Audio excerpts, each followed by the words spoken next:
Welcome to channel SRT Telugu Lectures. మనం ఈరోజు వీడియోలో DBMSలో క్వరీస్ గురించి చూద్దాము.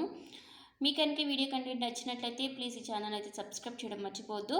సో ఫస్ట్ డెఫినేషన్ చూద్దాము. క్వరీ అంటే ఏంటంటే, query is a question about the data in the database and the answer contains a new relation which contains the result. అంటే సింపుల్గా చెప్పాలంటే, ఇప్పుడు డేటాబేస్ ఉంటుంది. డేటాబేస్లో ఏముంటుంది, లార్జ్ వాల్యూమ్స్ ఆఫ్ ద డేటాని స్టోర్ చేస్తాము. స్టోర్ చేసినప్పుడు ఇప్పుడు చూడండి, ఇది ఒక డేటాబేస్ అనుకోండి. ఈ డేటాబేస్లో ఏం చేస్తాము, డేటాని స్టోర్ చేస్తాము. సో ఈ డేటాని స్టోర్ చేసినప్పుడు మనకి యూజర్స్కి ఏదైనా డేటా గురించి ఇన్ఫర్మేషన్ కావాలన్నా, లేకపోతే particular amount of data retrieve చేయాలన్నా, అప్పుడు మనం ఏం చేయాలి, ఈ డేటాబేస్కి ఇది డేటాబేస్ అనుకోండి. ఈ డేటాబేస్కి మనం క్వశ్చన్ అడగాలి. ఆ క్వశ్చన్ని మనం ఎలా అడుగుతామంటే, క్వరీ ఫామ్లో అడుగుతామన్నమాట. అంటే ఏమీ లేదు, డేటాబేస్లో ఉండే డేటా గురించి క్వశ్చన్స్ని క్వరీస్ ఫార్మేట్లో రాస్తామన్నమాట. ఇప్పుడు మామూలుగా రిలేషనల్ డేటాబేస్ అనుకోండి, DBMS అనుకోండి. DBMSలో డేటా ఎలా స్టోర్ అవుతుంది, in the form of the table store అవుతుంది కదా.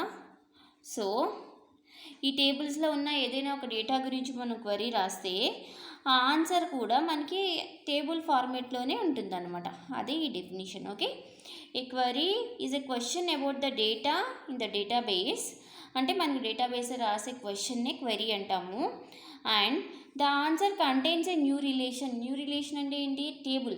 సో ఆన్సర్లో ఏముంటుంది, కొత్త టేబుల్ ఉంటుంది, విచ్ కంటైన్స్ ద రిజల్ట్. మనం దేని క్వశ్చన్ అయితే రాసామో ఆ క్వశ్చన్కి రెస్పాన్స్ అగైన్ మళ్ళీ టేబుల్ ఫార్మేట్లో వస్తుంది అనమాట. దాన్నే క్వరీ అంటారు. సో ఇప్పుడు ఒక సింపుల్ ఎగ్జాంపుల్ తీసుకుని మీకు క్వరీ ఎలా రాయాలో చూపిస్తాను.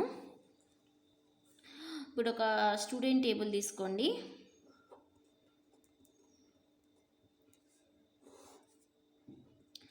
SID, SNAME, యావరేజ్ అనే 3 కాలమ్స్ ఉన్నాయనుకోండి ఈ టేబుల్లో. And SIDs 1, 2, 3, names Y, Z, W ఉన్నాయనుకోండి.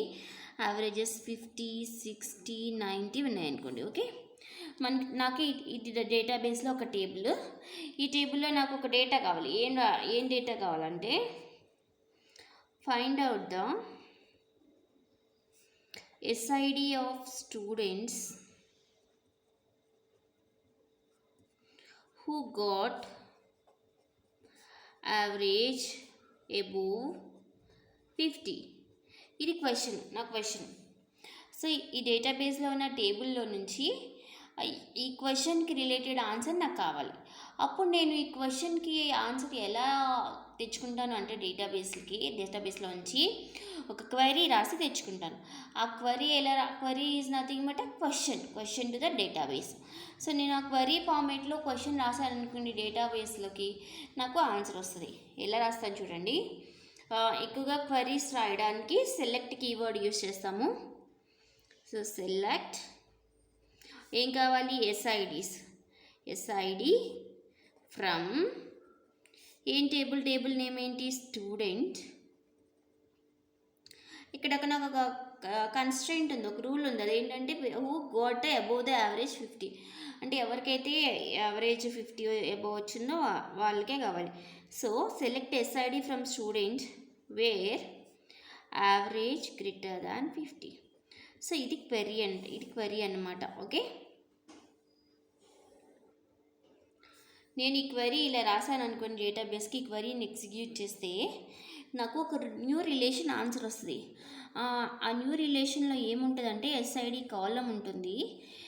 ఇప్పుడు ఈ SID టేబుల్లో యావరేజ్ 50 ఎవరెవరికి వచ్చింది, SID 2, 3. సో ఆ 2 SIDs నాకు వస్తాయి అన్నమాట. సో ఇదే క్వరీ ఇన్ ద డేటాబేస్. అర్థమైందా? క్వరీ అంటే question to the database. So the answer also a new relation which contains the result for the query. Okay, this is about the query in the database.